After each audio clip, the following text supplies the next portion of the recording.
So today I want to talk about one of the hardest things that we experience as we grow, outgoing friendships, walking away from toxic relationships, and learning the art of detachment. This subject is deeply a personal one for me because I've struggled with it for so long. Letting go of past friendship has not always been easy for me, and it's taken me a lot of time to actually truly move on. And it's something that challenged me, but through that challenge, I've learned so much about myself and the importance of prioritizing my peace. The power of releasing what no longer serves you is something that can truly transform your life. Whether it's people, habit, or expectations, learning to let go is necessary for your evolution. But today I really want to focus on old friendships, growing away from them, letting go of the fear, and moving on from toxic relationships. I've struggled with this a lot. I would hold on to friendships even when the energy felt off, even when the conversation felt forced. And for some reason, we have this notion in life that holding on to friendship defines us. It makes us loyal. It shows that we are a good friend, and in a way, it validates us. And especially in the girl world, I feel like when you switch friends, it can feel that you're not a good friend or that you're being some kind of disloyal. But over time, obviously, I've come to realize that's not true. The way that I see it is that people come in your life for a reason, and some of them won't make it to the rest of your life, and that's okay. So, for example, when you meet certain people, what I believe is that in that time frame that you've met them, you guys are aligned. You have the same interests, you watch the same shows, you like to do the same activities. But fast forward to a couple of years later, life changes. Even if you guys are still around each other, people evolve, they grow, they develop new interests, they change, and you've changed too. And sometimes this just means that you grow apart from certain people and certain friendships. I think,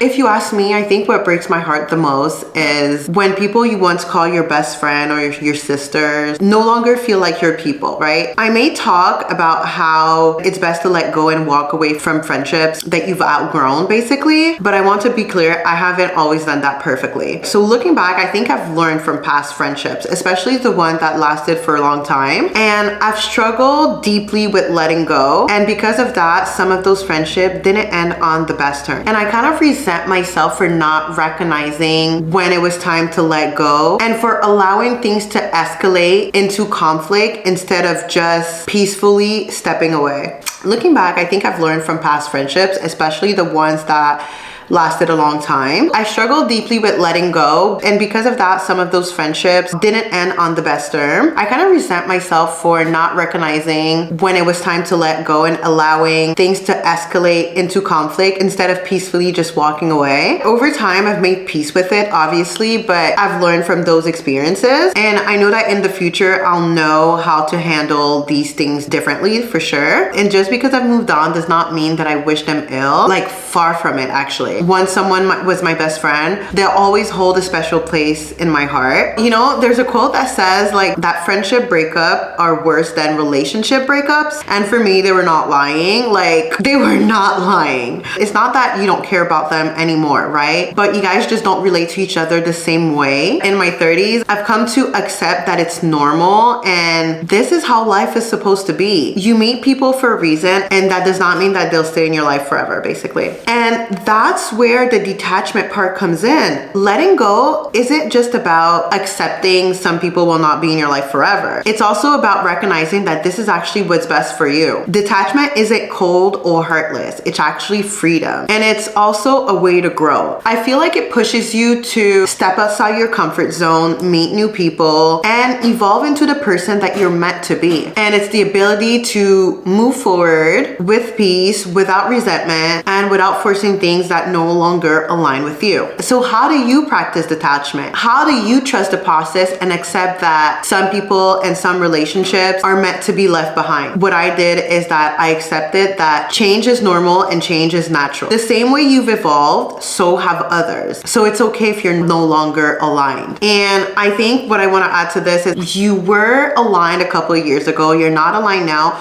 but who knows, maybe in a couple of years, you guys paths will cross again. You know, you just have to trust the process and accept that right now you guys are just not align. Second thing is I'm still working on is letting go of the guilt. You're not a bad person for growing apart from someone. It doesn't mean that the friendship wasn't real. It just means that it served its purpose in that phase of your life. Third thing would be prioritizing your peace, because holding on to friendship and relationship that no longer serve you only drain you. Honestly, they literally only drain you. You will complain about the same things. You will notice the same behavior in that person. As a human being, you want to address it. But if you have to tell somebody something more than once, more than twice, then, you know, I think you get the message. And just by doing these type of action, it just drains you. And also when it feels forced, when it feels like a one-sided friendship, when it feels like you're the only one putting the efforts in while the other person doesn't, that's when you have to recognize that maybe it's time to let go and to protect your peace. And the last thing that also helped me was to trust that what was meant for me will stay. The right people, the ones that truly align with your growth, will remain in your life naturally, not forced. It will flow naturally. At the end of the day, letting go isn't about loss, it's about growth and it's about gain. It's about creating a space with what aligns with you now, for what helps you grow and evolve, and for what brings you peace. Once you realize that, you stop holding on to what no longer serves you, and you step into the person that you are meant to become. If this video resonated with you, hit the subscribe button for more. Leave a comment down below. I'd love to know your thoughts. And yeah, thank you so much for watching my channel, and I'll see you in the next video.